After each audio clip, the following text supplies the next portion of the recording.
Many new moms step into the world of breastfeeding thinking it will come naturally, but the truth is, breastfeeding is a learned skill, both for you and your baby. One of the biggest mistakes women make is assuming pain is normal.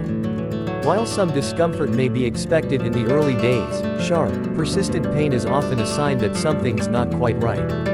Often, it's related to an improper latch. A shallow latch means the baby is sucking only on the nipple rather than taking in a larger portion of the areola, leading to cracked, sore nipples and insufficient milk transfer. This not only causes pain but can also reduce milk supply over time. Learning how to achieve a deep latch is the foundation of successful breastfeeding, and it often requires guidance from a lactation consultant or a seasoned mom. Another issue many moms face is thinking that their baby needs a strict feeding schedule.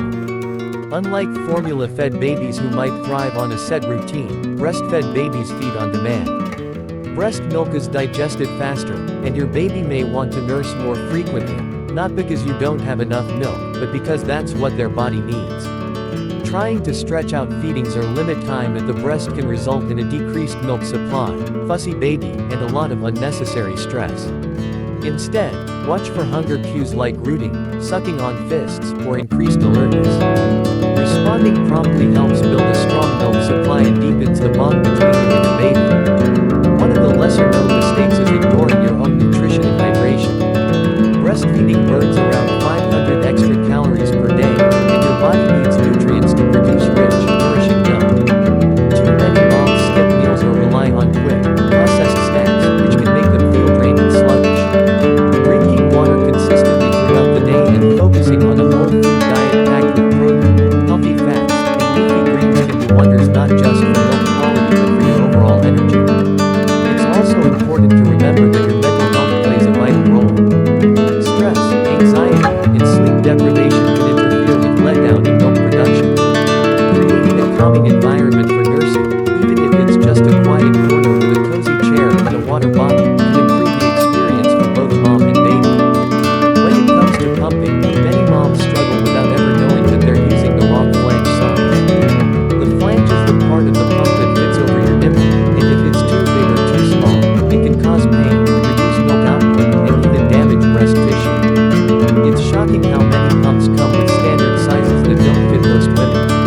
Taking time to measure your nipple diameter and ordering the correct size can make a huge difference in comfort and milk expression. Another secret tip is to massage your breasts before and during pumping. A light massage helps loosen up milk ducts, encourages letdown, and can significantly increase the amount of milk you collect. Adding a warm compress for a minute or two before pumping can further improve flow. Timing is also crucial when pumping. Some moms wait too long between sessions or only pump after nursing, which signals the body to slow down production.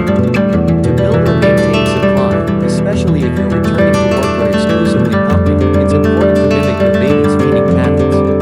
This usually means pumping every 2 to 3 hours during the day. Power pumping, where you pump for 20 minutes, rest 10, pump 10, rest 10, then pump another 10, can be used once a day to boost supply dramatically. It tricks your body into thinking there's a growth spurt, prompting it to produce more milk. Storage is another area where moms are often misinformed. Some refrigerate milk for 2 long or thaw frozen